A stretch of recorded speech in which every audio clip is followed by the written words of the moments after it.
Shalom, saya Bigel Sofia. Saya dari program studi manajemen NIM 11231329.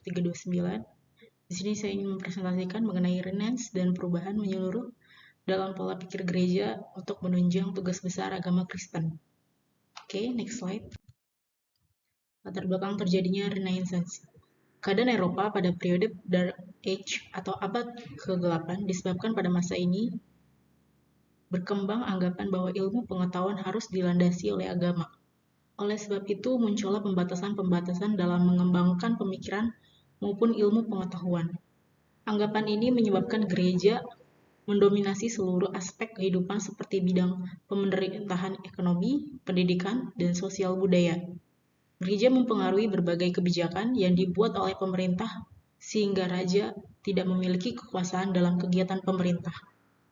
Seluruh kegiatan masyarakat atau rakyat untuk kepentingan gereja, kegiatan tersebut akan berjalan baik jika sesuai dengan kehendak gereja. Jika ada hal yang dianggap merugikan kepentingan gereja, maka akan mendapat balasan yang setimpal dengan apa yang diperbuat.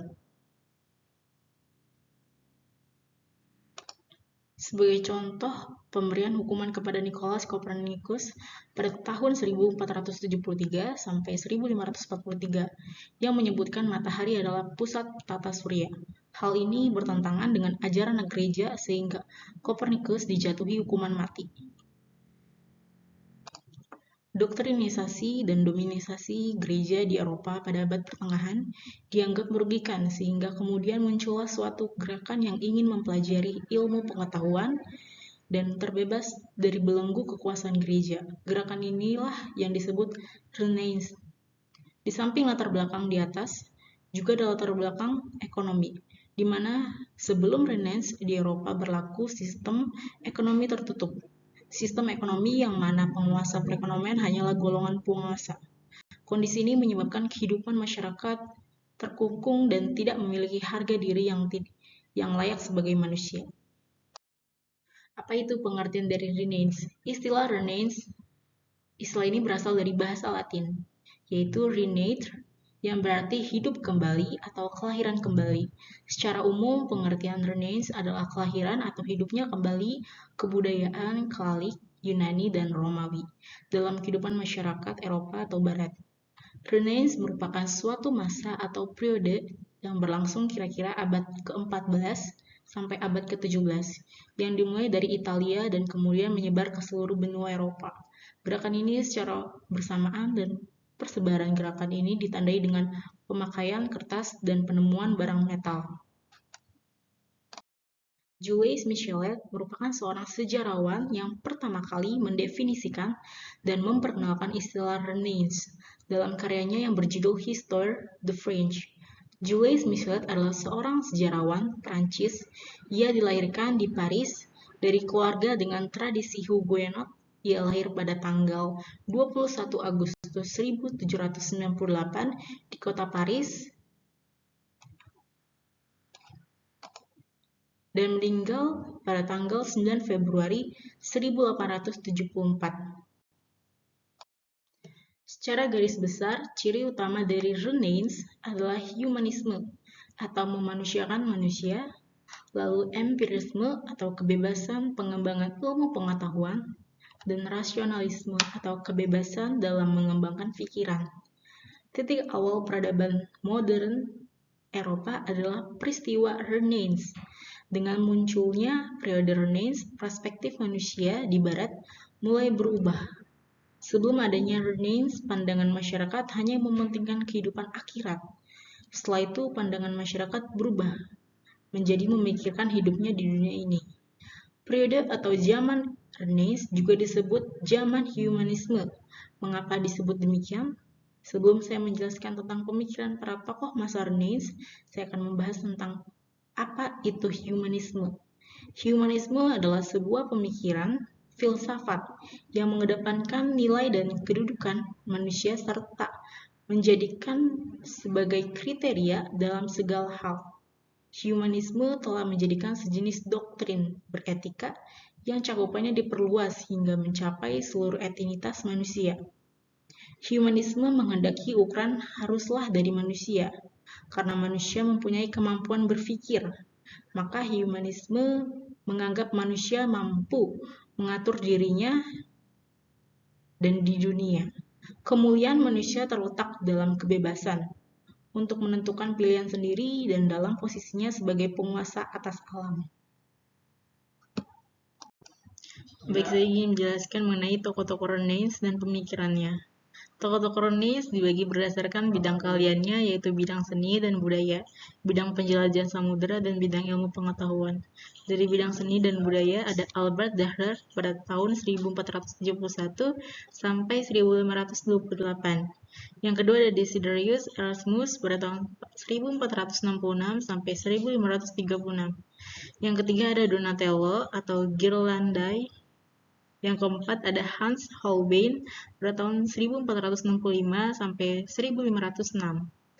Yang kelima ada Hans Memling pada tahun 1430 sampai 1495. Yang keenam ada Hermann Bose pada tahun 1450 sampai 1516. Yang ketujuh ada Jacques de Prez pada tahun 1445 sampai 1521. Yang ke-8 ada Leonardo da Vinci pada tahun 1452 sampai 1519. Di bidang penjelajahan samudera ada dua tokoh, yaitu Christopher Columbus pada tahun 1451 sampai 1506. Dan yang terakhir ada Ferdinand Magellan itu pada tahun 1480 sampai 1521. Di bidang ilmu pengetahuan ada 6 tokoh. Yang pertama ada Nicolaus Copernicus pada tahun 1478 sampai 1543. Yang kedua ada Johann Gutenberg pada tahun 1400 sampai 1468. Yang ketiga ada Andreas Vesalius pada tahun 1514 sampai 1564. Yang keempat ada William Gilbert pada tahun 1540 sampai 163. Pada tahun yang kelima ada Galileo atau Galilei. Itu pada tahun 1546 sampai 1642.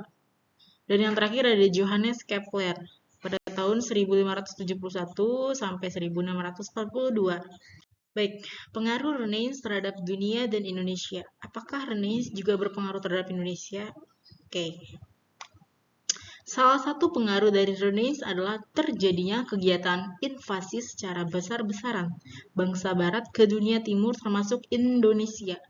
Kegiatan invasi ini dipengaruhi oleh penemuan pada masa Renaissance, diantaranya penemuan mesin cetak oleh Johann Gutenberg, senjata api, dan penemuan kompas yang digunakan untuk menentukan arah mata angin dan pelayaran.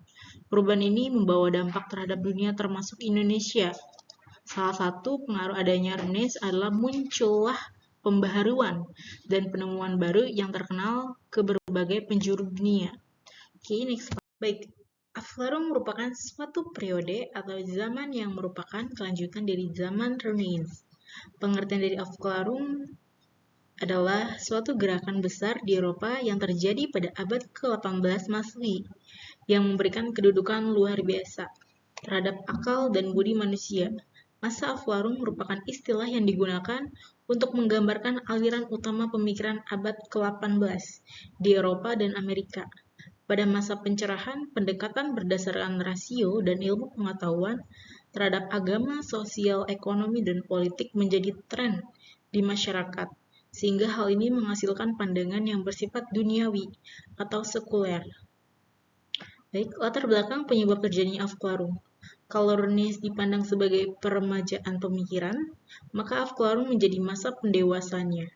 Periode ini telah banyak membawa perubahan pola pikir manusia. Manusia mulai menggunakan akalnya untuk meneliti secara kritis segala sesuatu dalam kehidupannya, termasuk dalam kehidupan bernegara. Pada abad pertengahan di Eropa terjadi perubahan dan perkembangan ilmu pengetahuan yang menggunakan metode ilmiah yang menjadi landasan dalam perumusan persoalan dan solusi. Yang ketiga ada pemikiran tokoh-tokoh Afkuarum. Dibagi menjadi 8. Yang pertama ada rasionalisme, yang kedua ada empirisme, yang ketiga ada kantianisme, yang keempat ada idealisme, yang kelima ada positivisme, yang keenam ada pragmatisme, yang ketujuh ada fenomenologi, dan yang terakhir ada eksistensialisme. Poin keempat ada pengaruh Afkuarum. Secara garis besar, Afkuarum bagi dunia terbagi menjadi 2, yaitu pengaruh di bidang pemikiran dan teknologi. Di bidang pemikiran munculnya zaman Afkuarum telah menyebabkan perkembangannya paham liberalisme dan nasionalisme. Afkuarum mengedepankan dan memaksimalkan kemampuan akal manusia, kemudian mendorong munculnya berbagai ideologi baru. Sedangkan di bidang ilmu pengetahuan dan teknologi, mulai bermunculan penemuan-penemuan baru dalam bidang ilmu pengetahuan dan teknologi yang berhasil merevolusi bidang iptek di Eropa dan bermanfaat sampai saat ini.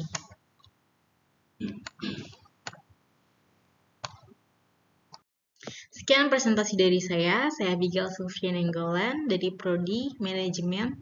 Terima kasih, Tuhan Yesus memberkati.